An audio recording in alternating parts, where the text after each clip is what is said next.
Bé, gràcies a tots i totes per ser altre cop aquí. Masses vegades ens trobem aquí. Avui fa 3 mesos que els Jordis són a la presó i recordem-ho i ho repetirem les vegades que faci falta. No és normal. No és normal que tinguem 4 presos polítics a la presó. Però ens hem de fer una pregunta. En tindrem més? Això també és dur i ens ho hem de plantejar. No hem de parar d'explicar i no ens hem de cansar d'explicar, sigui en concentracions com aquestes o bé fer dels 10 minuts de les nostres vides i parlar amb els nostres veïns i veïnes en conversa que no és cert que aquells tinguin raó, perquè no la tenen. Aquesta gent no té la raó i no ens poden convèncer d'això. No ho permetrem.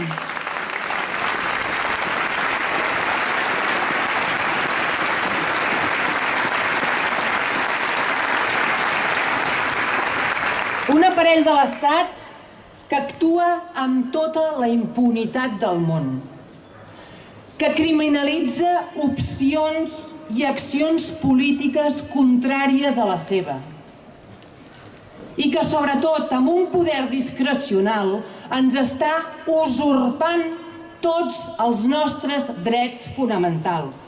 No es pot tolerar i ho hem de confrontar, perquè ho faran i de cada vegada més agressivament i de manera més dura. I altre cop diem que no ho podem tolerar.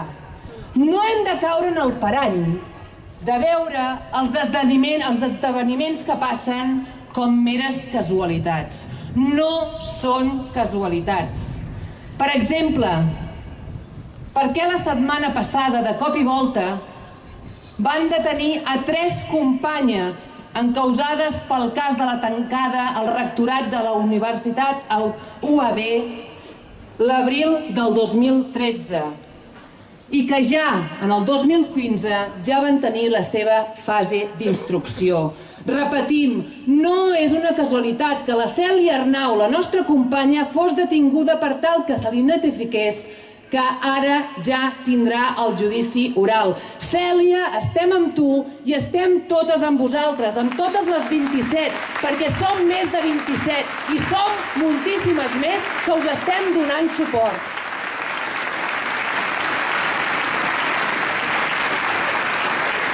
O també, com ens hem de mirar el cas d'Altsasu, sí, el cas d'Altsasu a Navarra, instruït per la mateixa jutgessa de l'Audiència Nacional, la Mela, que va ordenar la presó preventiva per als Jordis.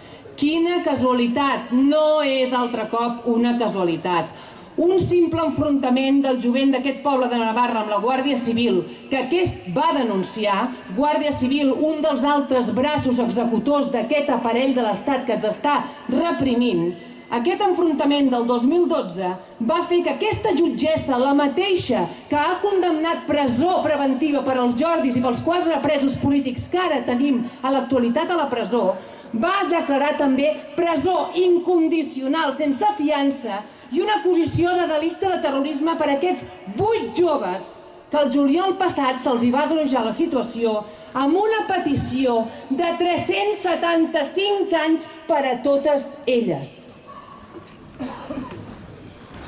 Tant als Jordis com a les companyes d'Altsasu se'ls ataquen els seus drets fonamentals. Els Jordis han hagut d'acatar discursos en contra de les seves idees, però a les companyes d'Altsasu fins i tot se'ls va vulnerar el dret a defensar-se. Avui tots i a totes elles estan a molts quilòmetres lluny de casa, amb les seves famílies i els seus amics i amigues que els esperen, i amb molts dies, masses dies a la presó. Els Jordis, 3 mesos. Les companyes d'Altsasu porten més d'1 any. Davant d'aquests fets, només podem parlar de companys i companyes de lluita i no de màrtirs. No podem parlar de màrtirs perquè això vol dir que estem reconeixent la repressió i que ens està guanyant. Parlar de màrtirs denota que ja no hi ha res a fer. I això és el que volen. I no ho permetrem. Hem de tenir respecte a la por, però no la podem assumir, perquè si ho fem, ja hem perdut. No passaran, no ho permetrem.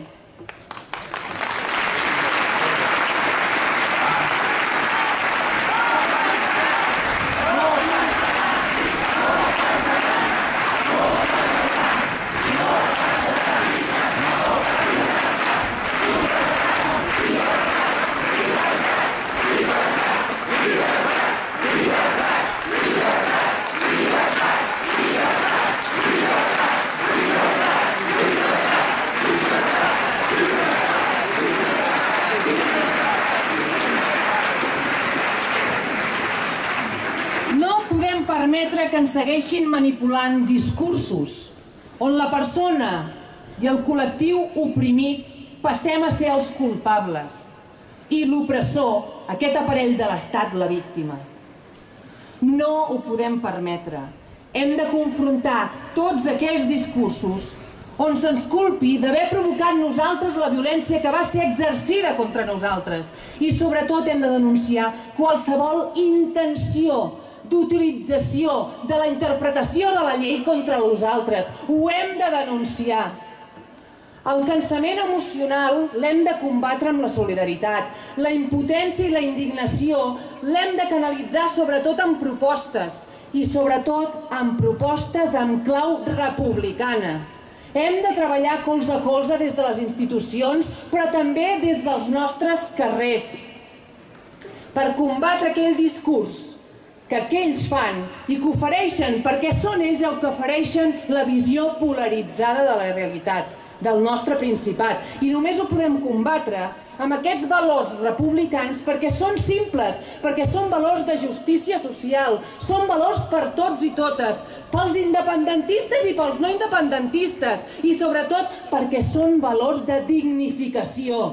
I és això, ens estan prenent la dignitat, ens estem perdent des de fa temps i ens la faran perdre si no hi posem remei. Dimecres passat es van fer concentracions per tot el Principat en suport a la docència i també vam recordar la persona de Francesc Ferrer i Guàrdia. Segons el manifest que es va llegir el passat dimecres, un dels mitjans que va seguir el seu procés judicial i polític fins a la seva execució va ser el The New York Times. En un d'aquests articles se citava el següent: per negligència o estupidesa, el govern espanyol ha confós la llibertat d'instrucció i consciència, el dret innat a raonar i expressar el seu pensament, amb el dret d'oposició que simula a una agitació criminal. Aquesta cita és del 1909. El 2018, malauradament, encara és vigent. Per tant, només ens queda cridar llibertat i república.